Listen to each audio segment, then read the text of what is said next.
Halo guys, kita berjumpa lagi. Hari ini adalah hari Paskah dan salam Paskah untuk kamu semua. Dan hari ini adalah hari di mana kita memperingati kematian Tuhan Yesus di atas kayu salib. Kematiannya di atas kayu salib untuk kita semua. Nah, kawan-kawan semua, saya mau buat kita bercerita sedikit tentang Paskah. Kalau Paskah di dalam Perjanjian Lama, kita semua tahu tuh cerita yang berlaku di Kejadian 12 itu, di mana ketika Tuhan membawa bangsa Israel, bangsa pilihannya itu keluar dari perhambaan di Mesir. Dan itu adalah tulah yang ke-10, yaitu malaikat maut akan membunuh semua anak sulung. Tidak kira itu anak sulung dari manusia, hewan. Bahkan anak sulung di bangsa Israel sendiri pun, kalau dia tidak sapu itu darah kan. Nah, kalau di ayat yang ke-7 itu, Keluaran 12 ayat yang ke-7, nanti kamu baca.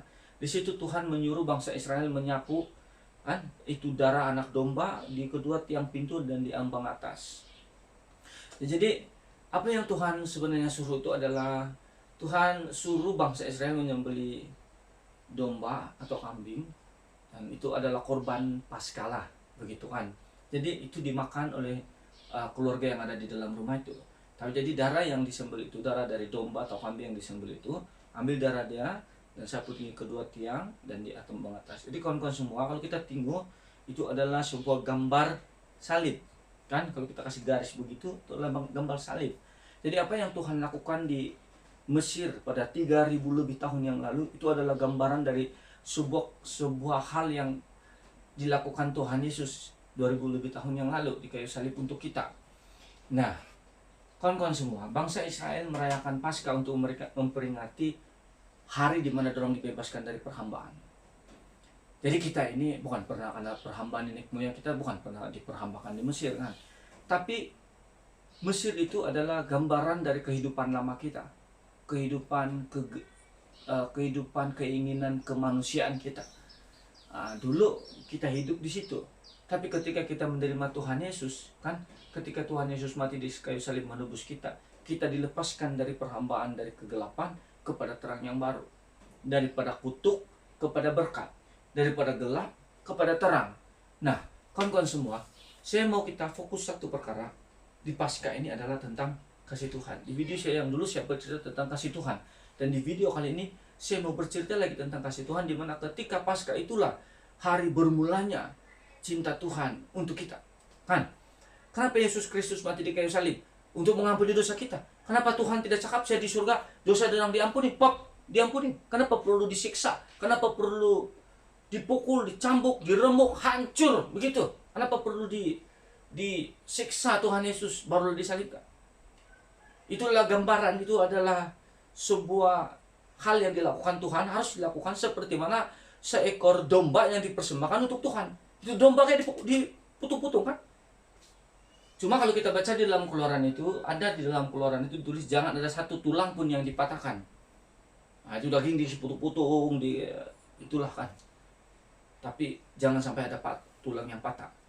Nah, itu adalah seperti mana yang terjadi pada Tuhan Yesus, tidak ada satu pun tulang dia patah. Waktu dia dicambuk, dipukul, diangkat, salibkan, dan banyak lagi benda yang menyiksa dia yang kita tidak tahu, tetapi tidak ada satu pun tulang dia yang patah. Kawan-kawan semua, dari penderitaan Tuhan Yesus yang sudah Tuhan Yesus lakukan di kayu salib, penderitaannya itu adalah sebuah bukti cintanya bagi kita. Dia pun sebenarnya tidak mau menderita apa itu untuk kita. Kalau boleh dia terus kasih ampun kita. Tapi hal itu tidak berlaku tanpa sebuah perjuangan, tanpa sebuah pengorbanan, tanpa sebuah hal yang dilakukan Tuhan.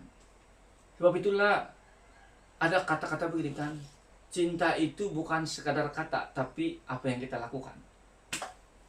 Tuhan Yesus tidak hanya cakap saya sayang kau, saya sayang kau. Tuhan sayang kita, Tuhan sayang kita. Kita tahu kan tuh nilai dari cinta Tuhan itu. Dia punya nilai itu dari penderitaan, dari darah Tuhan Yesus. Kawan-kawan semua, kalau kita tidak menyadari bahwa Paskah itu adalah cinta yang dari Tuhan untuk kita, maka Paskah itu langsung tidak bermakna. Paskah itu bukan sekadar sebuah perayaan yang kita rayakan hanya karena perlu dirayakan. Ada makna betul di dalam Paskah itu kan. Ada maksud. Jangan sampai kita rayakan Paskah itu hanya sebagai sebuah perayaan. Saya Kristen jadi saya perlu merayakan Paskah. Kalau begitu kita punya motivasi untuk merayakan Paskah, maksudnya Paskah hanyalah sebuah perayaan yang dirayakan dari turun-temurun. Langsung tidak membawa makna. Sebab itulah kita rasa, Paskah apalah, Paskah apalah, Paskah apalah. Tapi kalau kita sadar bahwa Paskah itu adalah sebuah pengorbanan dan perjuangan Tuhan Yesus yang dilakukan untuk kita, maka Paskah itu bernilai. Saya mau tanya kita semua lah, siapa yang di dunia ini yang sanggup sayang kita yang tidak sempurna ini? Ada nggak? Saya pikir bahwa tidak ada sebuah cinta yang sehebat cinta Tuhan untuk kita. Kalau cinta yang dari dunia, kan, dia memang memerlukan kesempurnaan dari kita. Kalau kau tidak sempurna sudah, maka cinta itu meninggalkan kita. Tapi kalau cinta yang dari Tuhan, yang dipanggil cinta agape itu, cinta itu mencintai kelemahan kita, cinta itu mencintai kegagalan kita, cinta itu mencintai keberdosaan kita. Jadi apakah yang dapat memisahkan kita? Tiada. Semuanya itu dilakukan Tuhan Yesus di kayu salib. Apa yang kita lakukan kepada Tuhan Yesus sehingga Tuhan Yesus mati untuk kita? Tiada apa-apa yang kita lakukan, hanyalah kejahatan, keberdosaan. Itu yang kita buat. Tapi pernahkah Tuhan Yesus bilang, aku akan meninggalkan engkau kalau engkau berdosa? Janji dalam firman Tuhan adalah, aku sama sekali tidak akan pernah meninggalkan engkau. Aku tidak akan sesekali membiarkan engkau sendirian. Tidak akan mengingat-ingati segala kesalahanmu lagi. Itu janji Tuhan pada kita. Nah, kawan-kawan semua, saya mau kasih tahu kita, hal yang paling pelik yang saya rasa dalam hubungan saya dengan Kristus adalah, kenapa Tuhan begitu mencintai saya yang bersalah dan berdosa, selalu berpikiran jahat ini. Saya selalu buat pertanyaan begini, apa mukjizat yang paling hebat yang Tuhan lakukan dalam hidup atau dalam dunia? Tuhan cipta bumi, Tuhan membangkitkan orang mati. Apa yang paling hebat yang Tuhan lakukan? Bagi saya yang paling hebat yang Tuhan lakukan adalah Tuhan begitu mencintai saya. Itulah hal yang paling hebat. Itulah mukjizat yang terbesar yang saya miliki dalam hidup saya. Jadi apapun hidup ini, susah kah senang, sehat kah sakit, asalkan saya sudah menerima cinta yang dari Tuhan, itulah kekuatan terbesar saya. Jadi kawan-kawan semua, untuk Paskah ini, mari kita semua mengambil waktu seketika untuk duduk, cari di tempat-tempat yang tidak orang, kau duduk dan coba kau bercerita pada Tuhan, kasih tahu Tuhan, terima kasih karena saya yang jahat ini kau cintai. Terima kasih karena kau mati di kayu salib untuk saya. Nah, untuk menutup firman Tuhan, saya baca satu ayat dalam 1 Petrus 2 ayat 24. Ia sendiri telah memikul dosa kita di dalam tubuhnya di kayu salib, supaya kita yang telah mati terhadap dosa hidup untuk kebenaran. Tujuan Kristus mati di kayu salib hanya karena memikul dosa dan kesalahan kita. Ingatlah itu.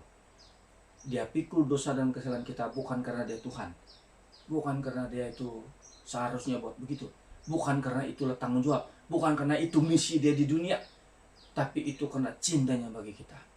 Satu kali lagi, itu bukan karena misi Tuhan Yesus di dunia, itu bukan karena tugas Tuhan Yesus, bukan, tapi itu karena cintanya bagi kita. Mau dengar itu? Nah, ingatlah itu betul-betul. Jangan jadikan ini Paskah ini sebagai sebuah rutin keagamaan yang kita lakukan, tapi Paskah adalah luahan isi hati Tuhan. Pertama, dia meluahkan isi hatinya kepada kita. Aku mengasihi dan mencintai kau. Oke guys, terima kasih ya karena kamu tengok ini video sampai habis. Dan salam Paskah untuk semua. Dan Tuhan Yesus memberkati. Oh ya, jangan kamu lupa subscribe, jangan lupa share, like, dan komen. Oke guys, bye. God bless you all.